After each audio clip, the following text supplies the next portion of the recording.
Hello, everyone, and welcome to this Federalist Society virtual event. My name is Emily Manning, and I'm an Associate Director of Practice Groups with the Federalist Society. Today, we're excited to host a discussion on the NIST's proposed framework for a new approach to Bayh-Dole margin, what you need to know. We're joined today by Professor George Contreras, Charles Crane, Jeffrey Depp, Chris Israel, and our moderator today is Judge Susan Braden, former Chief Judge for the U.S. Court of Federal Claims. If you'd like to learn more about today's speakers, their full bios can be viewed on our website, fedsoc.org. After our speakers give their opening remarks, we will turn to you, the audience, for questions. If you have a question, please enter into the Q&A function at the bottom of your Zoom window, and we will do our best to answer as many as we can. Finally, I'll note that, as always, all expressions of opinion today are those of our guest speakers, not the Federalist Society. With that, thank you for joining us today, and Judge Braden, the floor is yours. Thank you very much.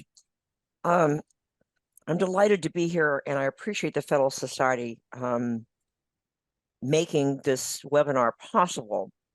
We're here today to discuss proposed framework guidelines that have been put out concerning the Bayh-Dole Act, march-in rights. And frankly, this is probably the most important assault. It's really a frontal assault on property rights that has really gone under the radar screen. And so this is really important opportunity for you to learn and to become better educated about these proposed guidelines. I'm going to briefly introduce each of our speakers in the order that they will participate, and then we'll get right into it.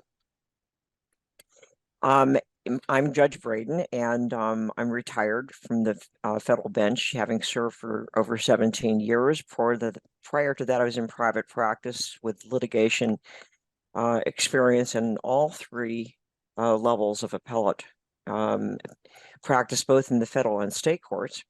And before that, I was in the Justice Department's Antitrust Division as I tried the first felony case many, many years ago.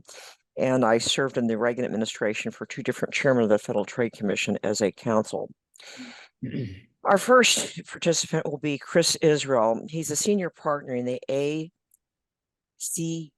Advocacy Group and co-leader of the firm's Technology and Intellectual Property Group. Prior to that, he worked at Time Warner, where he focused on international policy issues and global IP enforcement. And prior to that, he worked on Capitol Hill for members of the Appropriation and Small Business Committees, which is a very important assignment. Chris Crane is currently Vice President of Domestic Policy at the National Association of Manufacturers, where he works on economic policy issues that are critical to the success of manufacturing in the United States.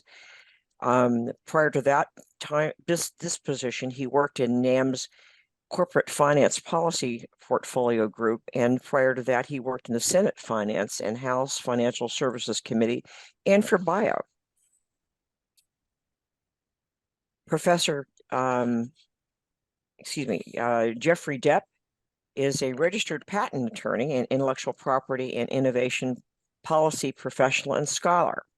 He spent several years at the Tech Transfer Office of the University of Pittsburgh, where he is now, working on an advanced degree.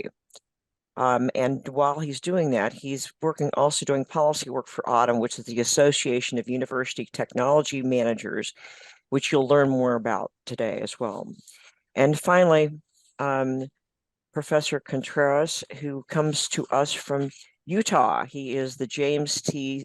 Jensen Endowed Professor for Transactional Law and the Director of Program on Intellectual Property Technology Law at the University of Utah's Quinney College of Law. He is the editor of over 12 books and 150 articles in the intellectual property area, which is mind-boggling to me.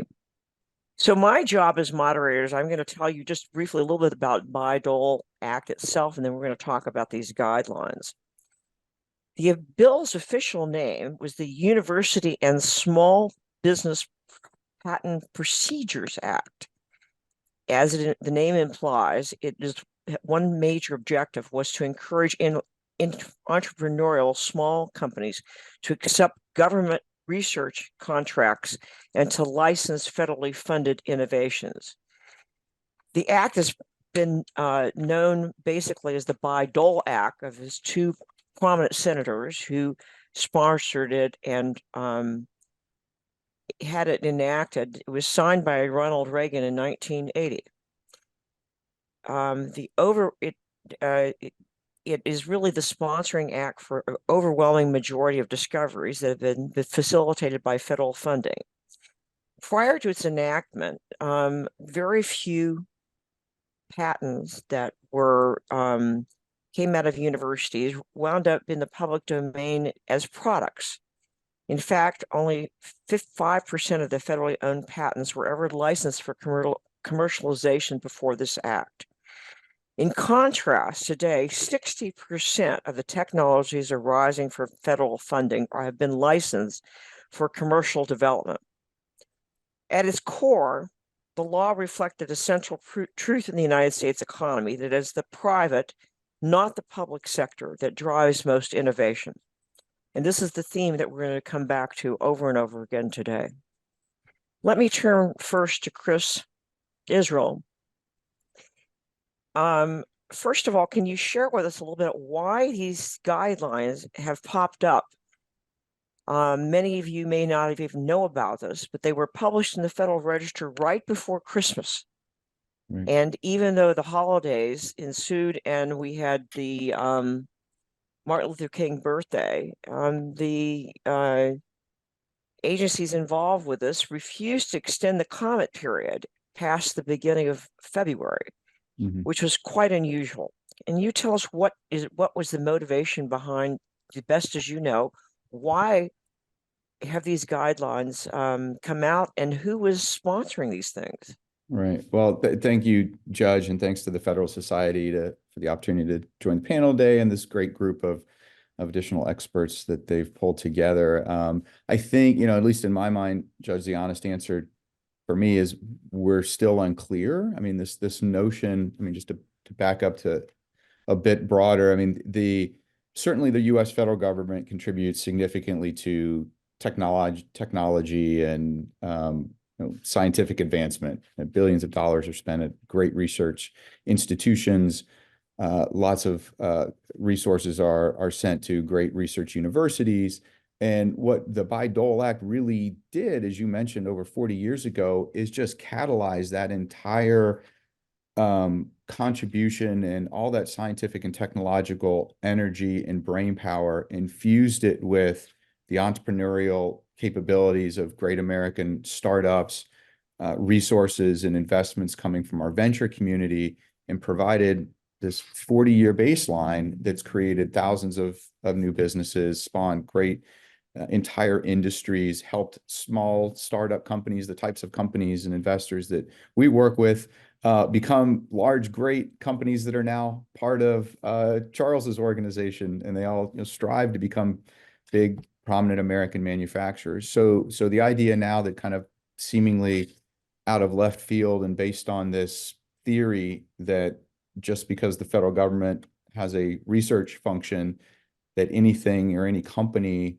that's built and leveraged and has a license and has worked with a university or a research institution in the federal government, that now the U.S. government somehow has the ability to expropriate those products or lay price controls on top of them, which is really at the heart of this proposal, just struck us, I think struck everyone you're going to hear from today, as just an absolute, mind-boggling proposition that would take us backwards, not just years or months, but decades potentially. So we don't quite know the precise genesis of this, but that's kind of the theory that's at the root of it, Judge.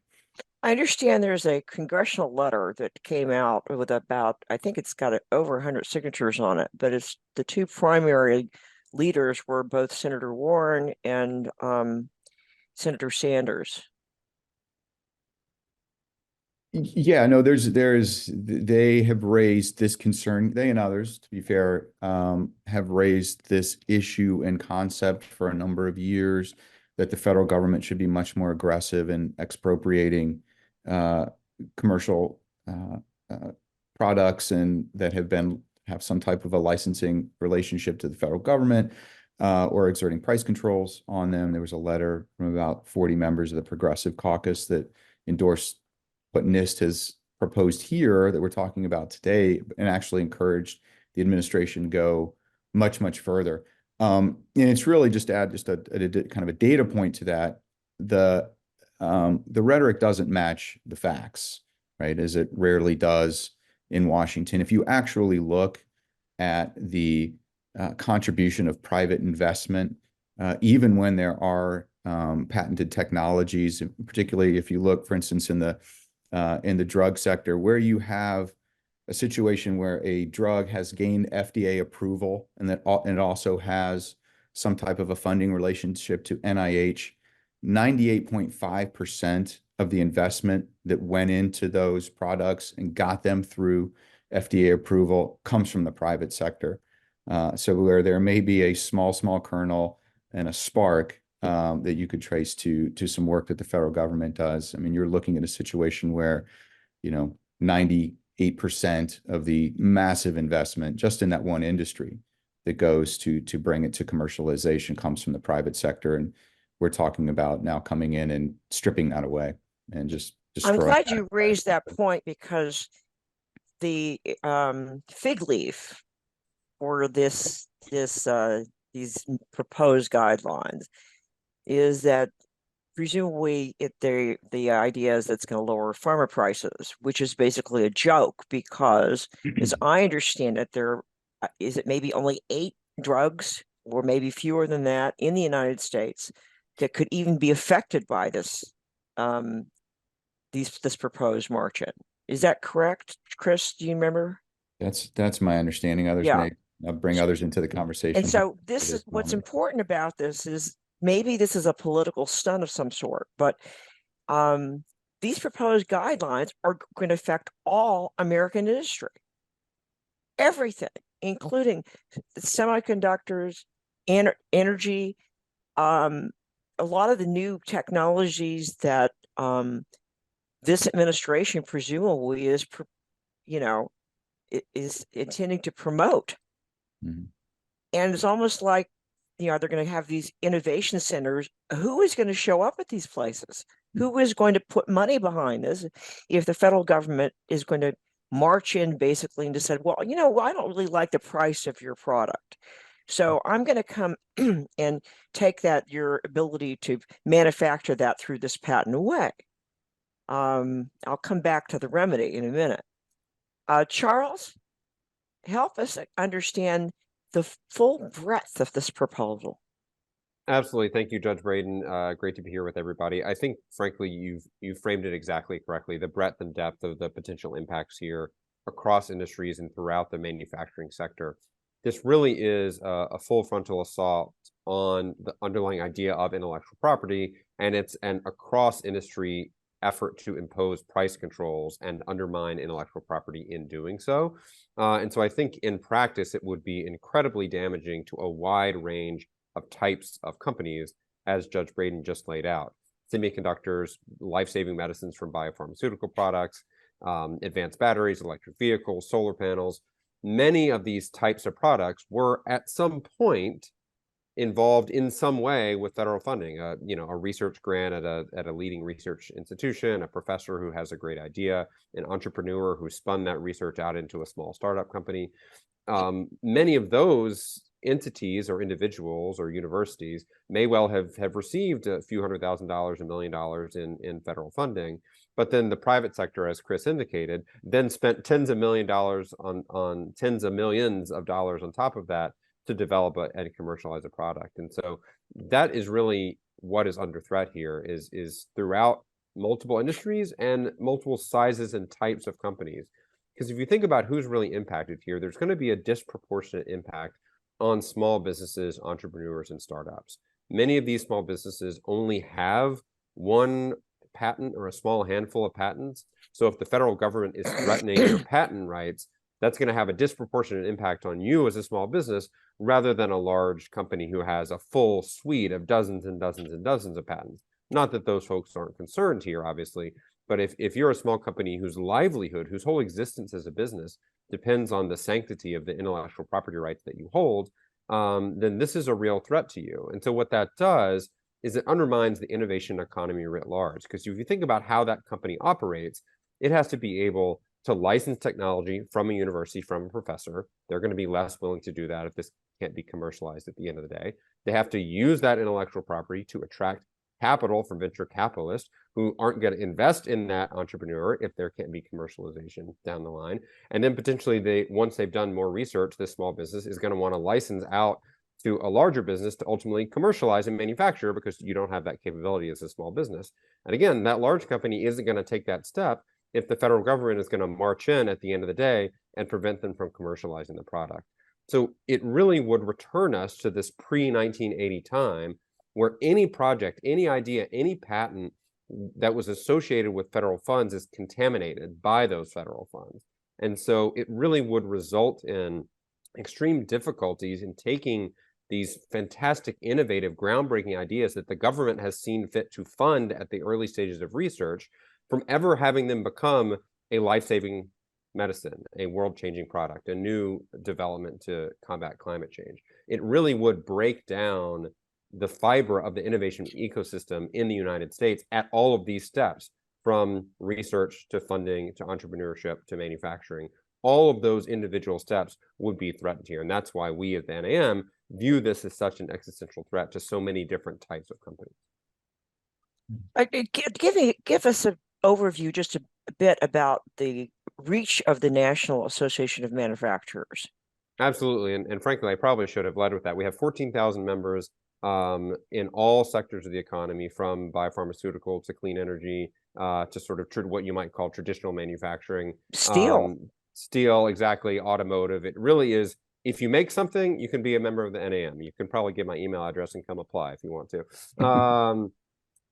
And it also is a really wide range of sizes of companies. So we do have, obviously, the large industrial companies that are in the Fortune 100 that we could all name off the top of our heads as sort of leading titans in manufacturing. But 85–90% of our members are small manufacturers. And so if you're a small manufacturer in an innovative industry, in particular, if you're developing a new technology, if you've licensed a patent from a university, from an entrepreneur, from a researcher, then this proposal really impacts you directly. And more broadly, the idea that the government can undermine intellectual property and patent rights, which are guaranteed by the Constitution. The idea that the government can impose price controls on these types of products.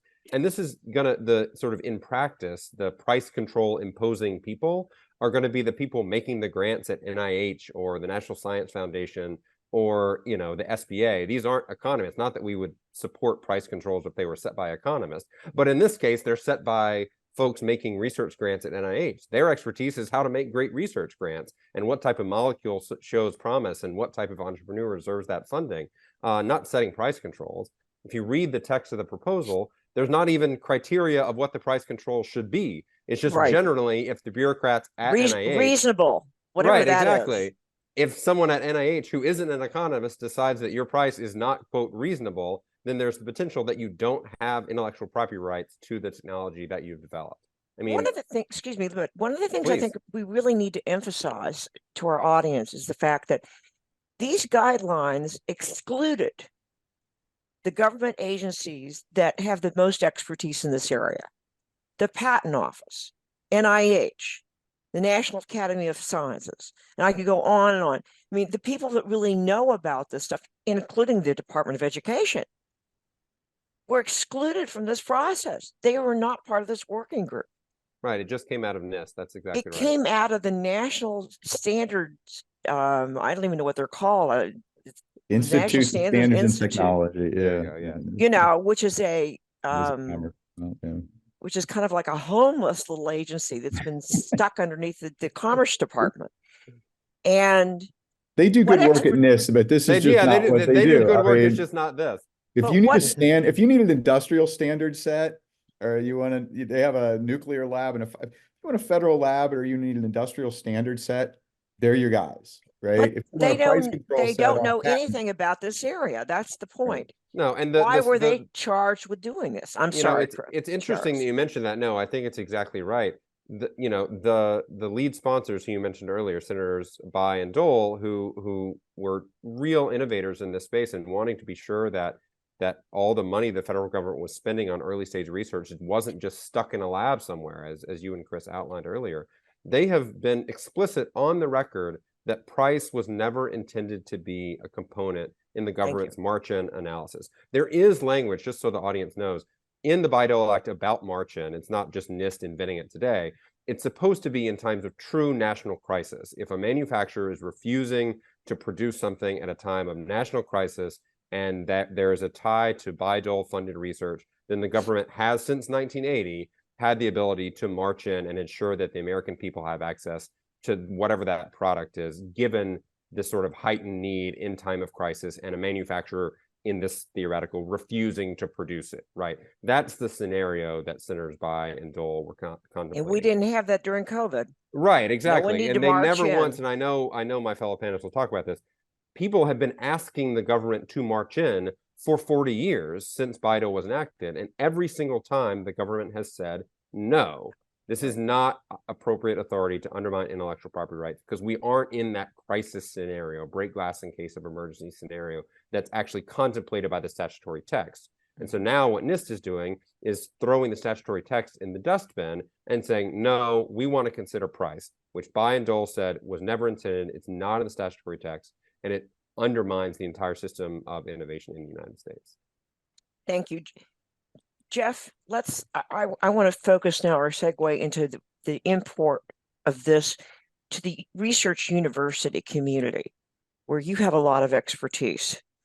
Maybe we can back up a little bit and explain how all this happens at a university. Sure, yeah. Having sort of a unique perspective here of having worked both in tech transfer and in the pharmaceutical industry. So I've seen this sort of from the front end and the back end.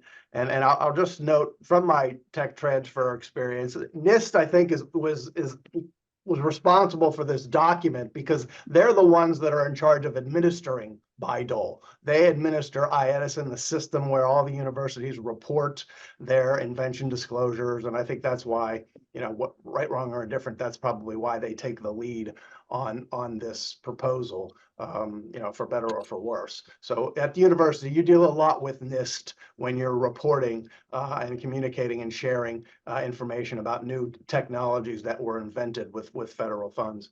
And then that basically, is the beginning of the process, where technologies come out of laboratories and they're disclosed to the tech transfer office and picked up by a licensing professional, typically, to assess the technology and to determine, its current state, right? Is it ready for protection? Does it need more development at this point? Before it's ready for protection, and then the next, and when so you make that decision, and then regardless, it's always going to need further development before it's ready for the marketplace, and then you're responsible for finding partners, which we've been talking about, in order to help bring that early stage, that seed, that potential, and turning it into something that's actually usable, it's actually saleable in the marketplace. And that is a difficult process. And I'll just say this, as we've talked about, this expanded march-in proposal, because that's really what it is. As we've said, march-in's been around, but now we're expanding it into areas that it's never been considered based on price. As we've said, it's not in the statute. We've never had to consider that before. Again, as Charles said, it's always been, typically in a university setting, the place where it does get used is when a startup, as they often do, they fail, right? And that's when the university has to step in and pull it back and find another partner for it, But that's really the primary time that march-in gets used, and it's been entirely legitimate in those cases.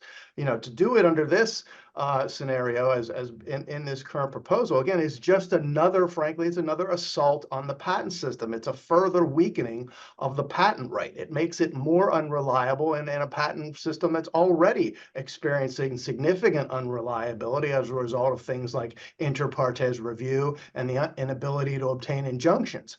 These things, this unreliability makes investors, makes entrepreneurs, makes our partners very skittish. It makes them more skittish than they already are about raising that money and introducing, and trying to bring these, investing these dollars and bringing these technologies forward, because they know, or they're very concerned at least, that when the time comes for the product to enter the marketplace and you're going to begin to recoup the revenue, recoup the investment, so that you can provide some return to your investors and have resources to do it again, because that's what these guys love, right? They're in it to continue to do it. They want to keep doing it. And when they know all of a sudden, when they're ready, that at that critical time, it could go away because somebody doesn't like the price, or a competitor out there is big and strong and can challenge them in an IPR, and they can't get an injunction, they're just less likely to do that. And we have a difficult time then, executing that license, because we have a lot of questions. Well, what if? Well, what about this? And then they don't want to, so then we have the negotiations are much more difficult because they don't want to bring the resources. It's a much more difficult license negotiation because they're not willing to, provide as much, they're worried about how much royalty payment they're going to be able, or their milestone payments then, that we would typically use. They're saying, no, that's too much because look at this uncertainty, look at this unreliability. I don't know that I can do that. So it just gums up the process. That's the issue. It really just bogs down our ability to move these potentially breakthrough technologies from the university out into the marketplace. And we don't need any more of that. We need to be doing more of that, not less of it. We need to make it easier. We need to grease the skids and make it more fluid and get these technologies out, because we have lots of great technologies that were sitting on the shelves, as we saw pre-Bayh-Dole. And now with Bayh-Dole and with the ability of the universities to take ownership and drive that process, the statistics are clear. We've moved so much more forward to the benefit of all of us. And now we're just sort of reversing course. One of the things as a judge I thought was shocking about this is that anybody can file a petition to start an investigation into whether the march-in rights should be executed. Now, that could be a Chinese company that doesn't like a new startup. They can do that. It could be a huge competitor that says, oh, I see that you have something there that I didn't think of. My, let's investigate that. Let's have the, agency look into see, and by the way, let's find out all we can about how they price the product. And guess who's going to have to bear the brunt of that? The universities. They're going to spend resources that are not going to educate, which is their purpose, but basically to try to defend the process that their researchers are going through. I mean, it's going to turn into a mini judicial process that could go on for quite some period of time, and basically destroy the market of whatever product is we're looking at. It doesn't have to be pharma; it can be tires or engine parts or anything.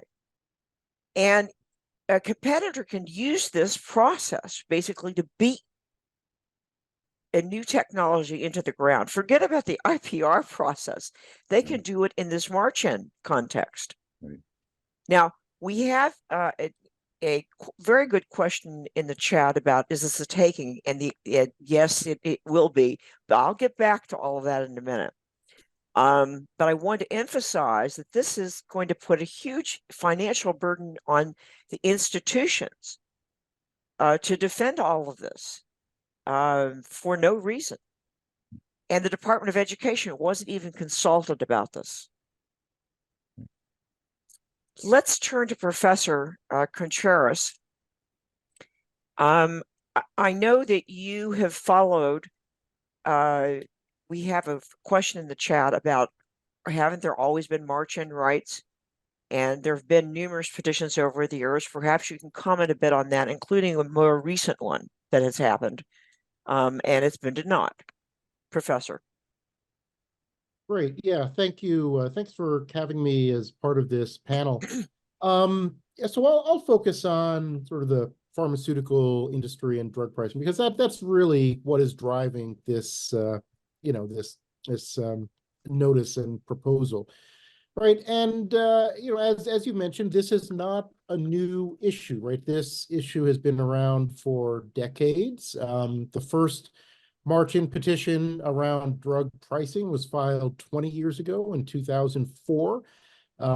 Actually, two of them were filed in 2004 around Abbott's Norvir and Pfizer's Zalatan. But there have been numerous other ones in the intervening years. And, most recently, ex tanti, another unsuccessful petition that was filed just a couple of years ago and was just very recently denied by NIH. Most of these petitions, in fact, all the petitions are filed against NIH or one of its institutes, like the National Cancer Institute.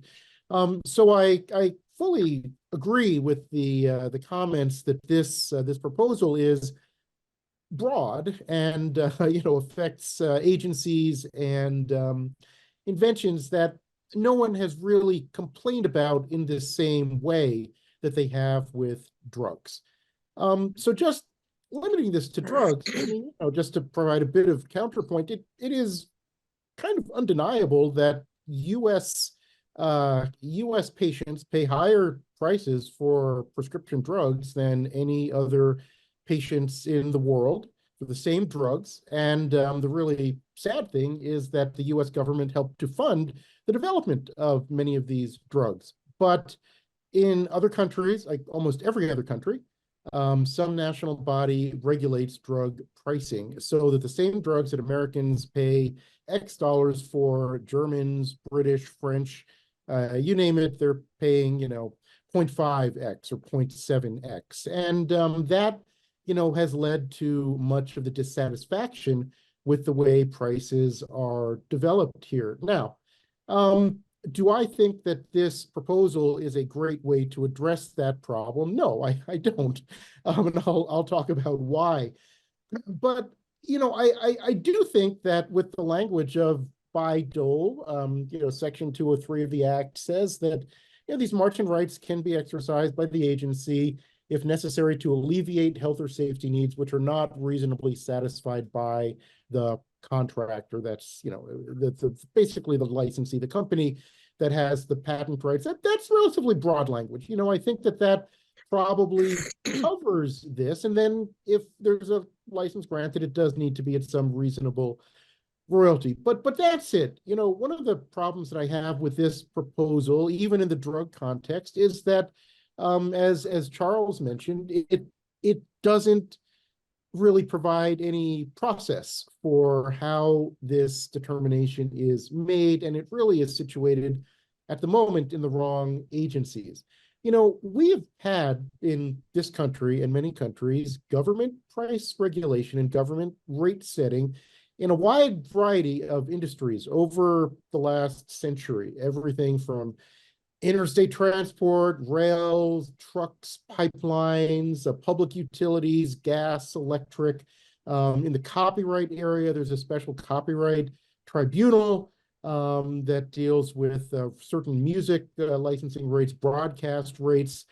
All of those exist. This is not alien to the United States. But in all of those settings, there is a rate-setting board or body that abides by, the Administrative Procedures Act. It has hearings. There's evidentiary procedures, evidence gathering, an adjudicatory procedure with an appellate pathway, and everybody gets to be heard, whether it's broadcasters and record labels or, oil companies or public utilities. Citizens get to be heard as well, right? And I think that is that's a good thing, people who are paying these prices. But there's no structure at all built into the Bayh-Dole march-in scenario. By design or not, to have a serious march-in procedure, you would need something like that. And I do think that the cross-industry scope of this gets way beyond the immediate drug pricing problem, which is what all of the senators and Congress people who have written letters and complained about, they've all been focusing on drug prices. There are many other ways in this country that are probably better to control drug prices, if that's something that, the people want to happen. That can be anything from reforms in the reimbursement setting, CMS, which manages Medicare and Medicaid, to procurement, Operation Warp Speed, for example, could have had more stringent procurement requirements when it funded and acquired all of the COVID vaccines. You could have more funding conditions from the research agencies themselves, universities, if they were concerned about these issues. And I know that Jeff has dealt with this day and night, but universities could include conditions in their licensing agreements with the private sector. Some universities do that already. Assure that pharmaceutical companies who get a license to what will be a life-saving drug someday will have to make some of that available to people in the developing world at cost or low prices. Oxford University did this in its partnerships around its COVID-19 vaccines, and we have a paper on Oxford's program that just came out just this week on how they did that. So there are lots of ways to address drug pricing. This, to me, just seems like not a great way to do it. Seems like it could end up being pretty arbitrary, and then we'll take pressure off of other more rational ways to address drug pricing through these other mechanisms, which is where I think policymakers ought to be focusing their efforts. So, yeah, let me go circle back around among our experts here, and then I want to make a comment about the question that was raised on takings. Chris, do you have any comments that you'd like to add? Yeah, I mean, I would kind of and take it back a little bit to the early stages, and one of the points that I didn't get a chance really to make, and the group that we spend the most time working with are venture capitalists, startups. Almost all are very patent intensive in disruptive industries, clean energy, artificial intelligence, life sciences, medical devices, right? And I mean, I think Jeff made a point when he was talking about some of the other parts of the patent system, and I think if you look at some of the comments that have come in and the expertise and the viewpoints you're getting from the venture community and the startup community, right? I mean, the National Venture Capital Association sent a letter to President Biden in January, I believe, and said, quote, "March-in will destroy the remaining venture capital trust in the patent system," right? I mean, that's a strong statement, but It that's is a really strong statement. People that's ought a to very wake up and precious listen to this. Yeah. That's a very precious thing. I mean, the folks we work with, I had a venture capitalist in town a couple of weeks ago. We testified in the Senate Judiciary Committee. We did some meetings on the Hill. When he looks at a company, he's looking at $100 to $200 million of capital that needs to be raised and invested.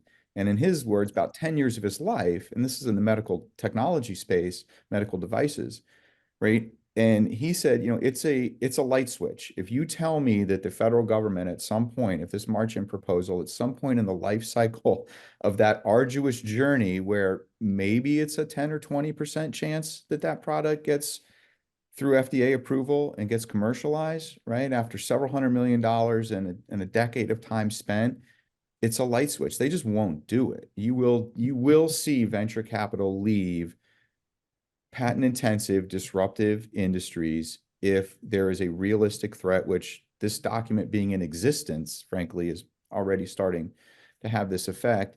You will see significant venture capital leave the industries where we need it the most, quite frankly, right? Where we're talking about as a country needing money in semiconductors, artificial intelligence, cybersecurity. These are really expensive things to do. They're really complicated things to do. They almost invariably have some type of a relationship with one of the world-class universities in the United States. And they've got a patent relationship at some point, probably with most of those universities. You can't put this level of uncertainty into that very fragile and difficult process and not expect it to have a massive impact. And that's exactly what we're heading for if this goes through the way it's intended and the way it's designed. One of the things I think that people fail to really realize or really focus on is that people who have capital to invest can invest anywhere in the world. Anyway. They don't have to stay in the United States. if they can find a better place to get a return on their cash based on anything, they can go there. They're not wedded necessarily to the, medical device industry or any other industry. Capital is fluid. Mm-hmm. And it's really important that we keep it in the United States for our own security. Absolutely. And the venture community, I mean, it's not an accident that the United States has the largest, strongest, and most robust and durable venture system in the world. And everyone else is trying to copy it. I mean, they're smart to try to do so, and it's competitive. You're right. There's a lot of competition for that capital. Can largely go just about anywhere in the world. There's a variety of different venture capital models. Some are long-term, a lot are very short-term. I mean, if you're looking for a short-term investment, you're probably not going to invest in a biotech company, right? That's a special, disciplined, distinct type of venture investor. And there's a lot of them, and they do a great job of it. But, we need to make it easier and more accessible for that capital to reach these types of investment and find these entrepreneurs in America that might be, sitting at Pitt or Carnegie Mellon or the University of Chicago, wherever they're at, right? The University of Utah, great institution, right? We need to make it that capital accessible and efficient for those entrepreneurs and those startups, and putting this, this toxic risk on the top of it through this proposal just has an absolute opposite effect. Charles. I really would echo that. The degree to which this has a chilling effect is the phrase that I've been using on all steps of the innovation ecosystem. We've talked quite a lot about the broad array of industries that are impacted here, anything that's patent dependent, artificial intelligence, green energy, et cetera. I don't want to lose the fact that it also poses a threat to biopharmaceutical innovation. If you think about life-changing, life-saving medicines, government price controls and the undermining of those companies' intellectual property rights will make it more difficult to develop life-saving medicines here in the United States and get them to patients. So even though I think it's important for attendees to understand that the threat is much broader than the life sciences industries, and that the messaging around this has sort of been incorrectly focused only on quote unquote drug pricing, it is still a threat in the biopharmaceutical space. That is one of the many industries that would be impacted here. And so I think as folks are thinking about what are next steps here, what we are saying is that the administration needs to unequivocally disclaim this proposal. I know we've all seen plenty of government efforts that sort of die on the vine, and they're sort of out there, and it maybe never gets signed or finalized, or they do an ANPRM but not an NPRM. Like DC people know there's a lot of ways for things to kind of go away in a period of days or weeks or months or years, right? Things live on forever in sort of our zombie ideas. This as a zombie idea has an almost as bad chilling effect as it actually being an implemented idea. Not quite as bad, obviously. We don't want them to implement this. But if this just lives out forever as a potential thing the government might pick up off the shelf in a future administration and in a couple of years, the next time there's a bad headline about drug pricing, then you have the same chilling effect that Chris was just describing, where venture capitalists won't invest in this space because it takes a decade to do this. So even if this administration this month doesn't finalize this, if you're a VC looking at a 10, 12, 15-year time horizon, you're going to be really worried about the next administration or the next bad headline or whatever it is in year 2 or 5 or 7 or 10 of your 15-year timeline. So we really need policymakers in the administration, whether it's at NIST or in the White House and in Congress, to specifically disclaim this type of government taking of patent rights and imposing of price controls. That's the only way to maintain the innovation ecosystem, the innovation economy that's so critical to all the folks here on the panel and in attendance as well, I'm sure. Charles, one of our participants, and I'll go to Jeff, asked, well, maybe it just means that the people that are venture capitalists just won't invest in university research, but they'll invest in other places. That takes so much off the table. I mean, I saw that comment too. I mean, we spoke to one of the firms, the VC firms we work with, and they did kind of an informal poll when they saw this come out. 56% of their portfolio companies that work in the healthcare space have Bayh-Dole patents Their startups have patents associated with the Bayh-Dole that they've licensed from universities, and 17% of their other portfolio companies have Bayh-Dole Yep. licensed patents, right? So you're taking so much off the table. That first tranche of the 56% of the portfolio companies that work in the healthcare space, those companies had a combined valuation of about $3 billion, right? Most of them are pre-IPO. They haven't gone public yet. But I saw that question too. I mean, it's true, I guess. You could just decide not to work with any startups that have Bayh-Dole patents, but then to me, that raises the question of what's the point of all this government funding? We saw this pre-1980, Right. where the government has all these fantastic funding programs that are there to spur innovation.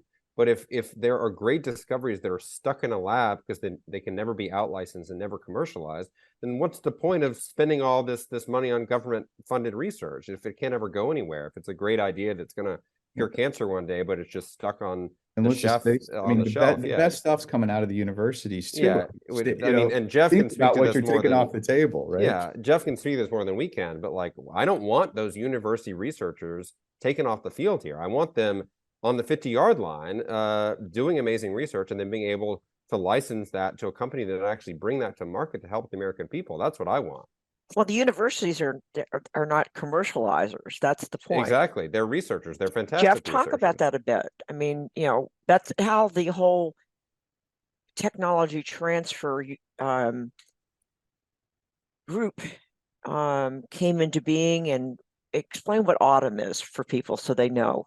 Well, sure. I mean, I think Bayh-Dole, the statute really, gave birth to the tech transfer industry, gave birth to the professionals that do it so well every day, and AUTUM grew up around them to support their work.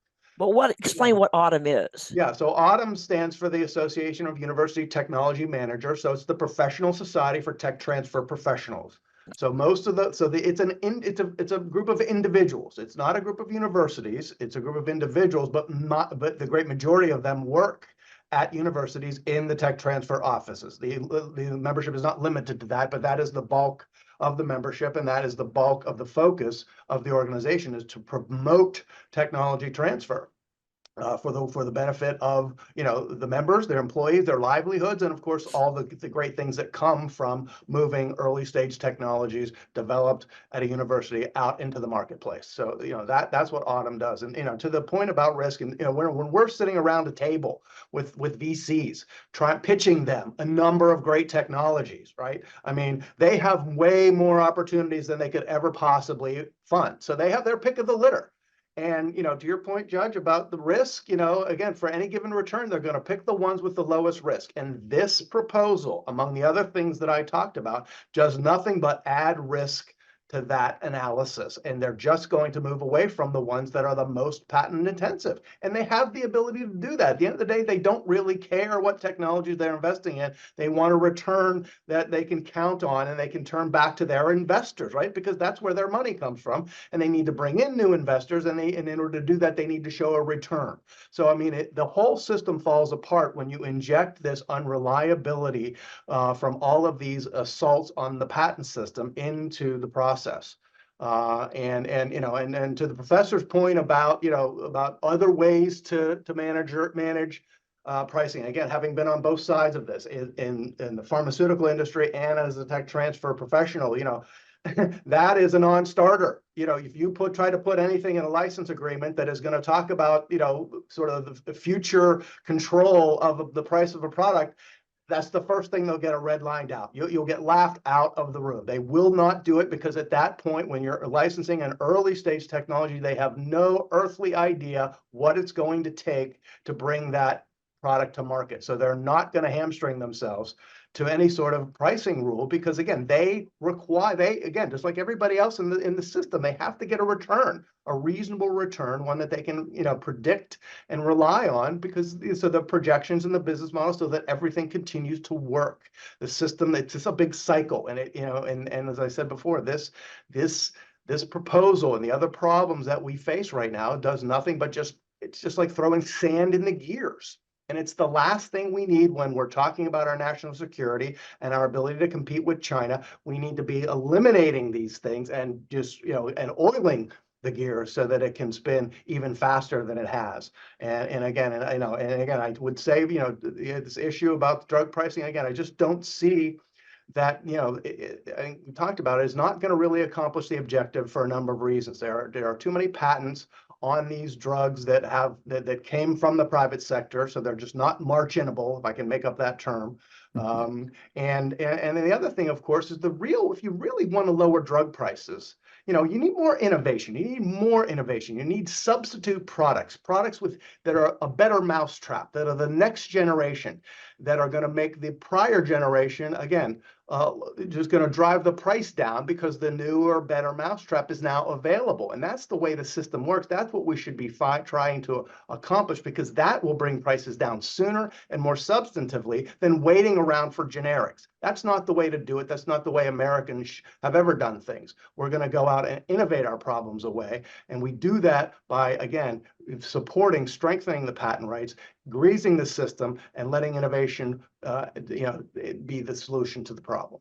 Professor, one of our participants said, isn't this a taking? Yeah, so a couple of things, right? So clearly, back in 1945, Supreme Court in the Hartford Empire case said that, mandatory compulsory licensing of a patent was a taking. So we've got that out there, been diluted a little bit by the oil states decision a few years ago, but let's say it's a taking. I mean, it certainly seems to look like it's what you consider to be a taking. But the government can do takings as long as they're compensated, right? And so in this case, there is compensation. Nobody, not NIST, not the senators who are writing these letters are saying that these patent rights should be expropriated without payment. There's supposed to be reasonable compensation. If there's reasonable compensation, then the fight just becomes, what is that compensation, right, from a takings standpoint? And that's something that ultimately the courts will decide.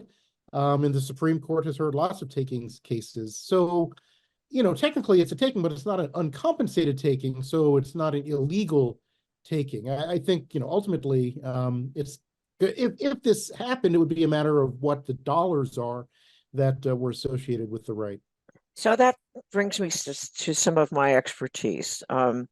My old court, the Court of Federal Claims, has exclusive jurisdiction over money claims against the federal government. And so, let's play this out a little bit. Let's assume that, I make a special type of tire. I got my research money, I got my patent from whatever, but somebody doesn't like the price of my patents. So they're going to say, you can't manufacture your patents, you can't manufacture your tires anymore. And so the tire manufacturer would come to my old court and file a claim. Now, the statute's called US 1498A. And 2 or 3 years ago, I wrote an article. It turns out to be I was a little bit ahead of myself, but a little bit explaining how that statute has worked. It came into being really after World War I, where the government wanted to basically immunize people who basically violated patents in the process of doing work during the war for the war machine. And so that's how the statute came into being. It's only been used maybe about 38 times, at least as the last time that I looked. But assuming that you went through the whole process, which would be probably 4 to 5 years in my court and then through the federal circuit, let's assume for the moment that you are compensated. Guess who pays for that compensation? The taxpayers.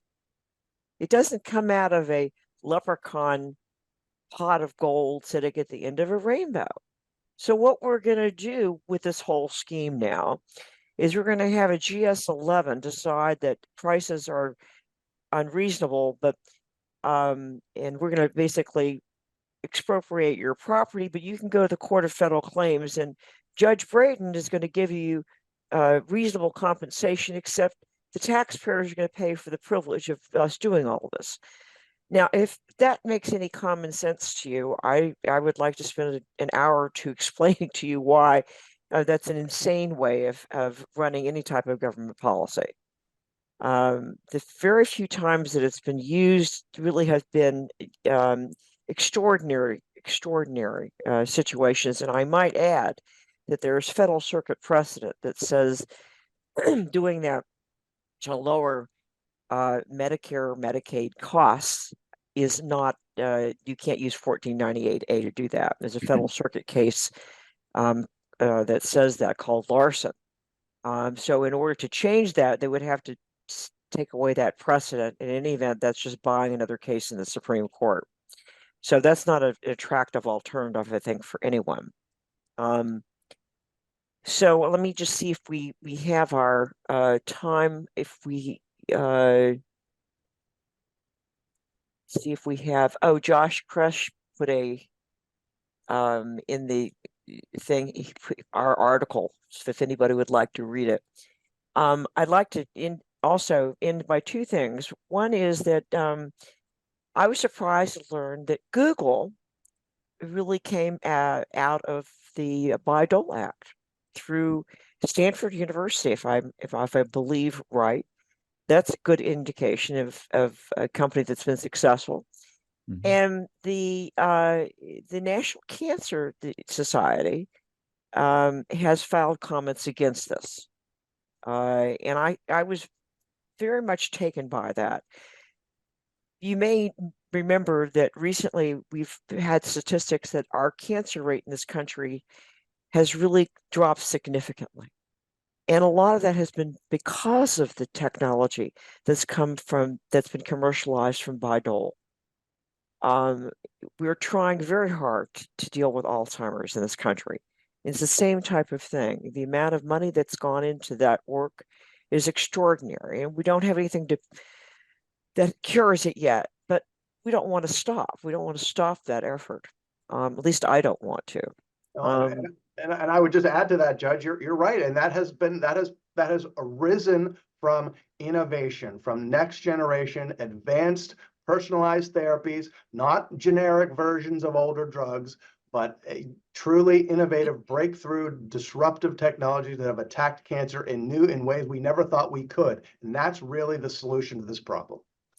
So there is something called the Bayh-Dole Coalition. And out of disclosure, I'm a member of that. It's been around for a long time, but it's basically people who've wanted to be supportive in the academic and in other communities of the Bayh-Dole process.